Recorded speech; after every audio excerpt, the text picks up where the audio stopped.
Stringer's framework for analysis consists of two primary processes for distilling the data that emerge from the research process.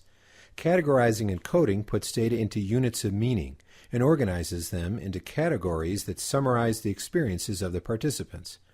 An alternative process examines key experiences and unpacks them, delving into deeper meaning through induction.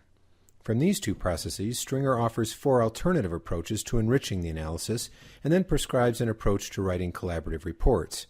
Finally, he challenges us, through Denzin, to consider non-traditional ways to report on the findings, in a way that better represents the lived experience of the people involved and moves away from formal and stiff forms of presentation.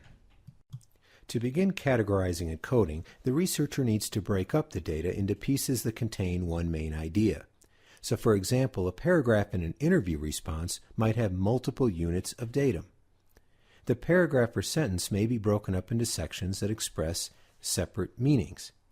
Johnny Saldana, author of the Coding Manual for Qualitative Researchers, states, "Coding is a term or a word or short phrase that symbolically assigns a summative, salient, essence-capturing, and or evocative attribute for a portion of language-based or visual data."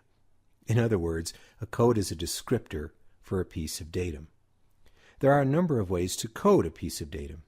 For example, in a study I have, an interview response stated, quote, "I had a great fear that my children would think their nanny was their mother instead of me," end quote. I named the unit, coded it, fear of lost motherhood identity. Just a way of capturing the essence of that selection, that piece. Next, the units are sorted into related groups or categories.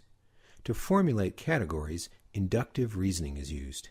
Induction is a type of reasoning that extrapolates patterns from the data for a category, as opposed to deduction, which starts with a general concept and reasons to specific incidences. By looking at your units, what patterns emerge from the data? These patterns form categories, and you're doing this, whether consciously or unconsciously, inductively. Categories are then organized in a logical flow to be ready for a report framework. The framework helps to structure the report, placing the categories into a sequence or pattern that helps the reader understand them better. So unitizing, coding, and theming can be very time-consuming. But in learning most new skills, it takes practice and just doing it to get comfortable. And many of us do this somewhat intuitively anyway. We just don't think about it as this sort of process.